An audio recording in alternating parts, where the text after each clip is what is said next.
Police say a march to raise awareness about residential schools was disrupted by an impatient driver who hit 4 people. The group was marching eastbound along Lougheed Highway to the site of the former St. Mary's residential school. Mission RCMP say a driver became upset he was being slowed down by the walk and struck 4 people with his vehicle while trying to pass the group. 2 people were sent to hospital with minor injuries. A driver hits 4 people in a march and it's dismissed because he was impatient? Like, yeah, everyone can relate to that. If I'm driving and I have to go pee, you better not get in my way. This is Rebel HQ. I'm Sandee Lovas. 4 people were hit. 2 were sent to hospital. There were children in that march who could have been injured. And this is the press release from the RCMP. Earlier today, a group of people aiming to raise awareness about children who went to residential schools was disrupted by an impatient driver along Lougheed Highway in Mission. The walk, organized by the Crazy Indians Brotherhood, was making its way from Heritage Park eastbound along Lougheed Highway to the location of the former St. Mary's residential school, when one driver became upset at being slowed down by the walk. The driver struck approximately 4 people with his vehicle as he tried to pass the group, sending 2 of them to hospital with minor injuries. The driver did not remain at the scene. Yeah, the guy was in such a rush, he stopped to yell at the group of people he just rammed through. I seriously doubt that driver would have endangered the lives of people had it been a St. Paddy's Day parade holding him up. His actions were clearly racially motivated. There's no indication at this time from anything that was said at scene or from the interview by the driver that there is any bias or racism that was played a role in this incident.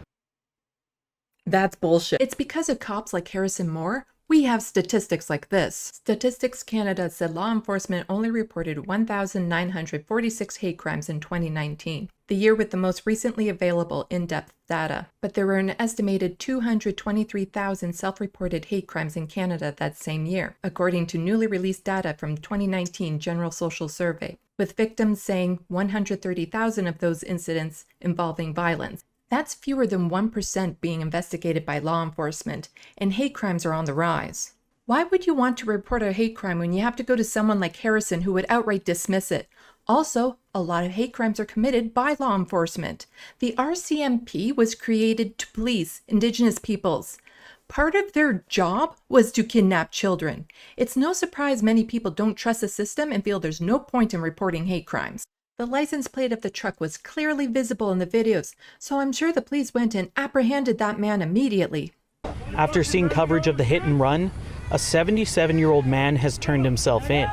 His truck has been seized, and the man was released without charges.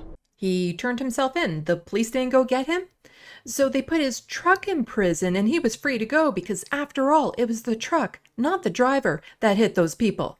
Making an arrest too soon can actually detriment the court process further down the road, so it's really important that we follow the letter of the law. And we are doing that absolutely without any bias and with the victims, in this case, with their best interest in mind. That's bullshit. I'm not the only one who believes that if the driver had been anyone other than a white man, things would have played out differently. Robertson thinks the police response would have been different if an Indigenous driver ran into a crowd of non-Indigenous people. If this were myself driving, I'd still be in custody. There would be attempted murder, aggravated assault, assault with a deadly weapon, misuse of a motor vehicle, attempted murder with a motor vehicle. The list would have just piled and piled.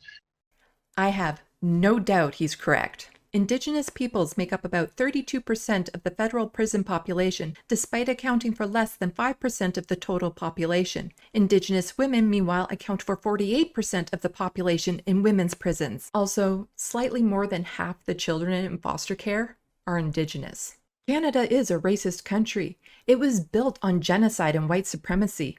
Our governing systems were designed to bolster the control of a few powerful people.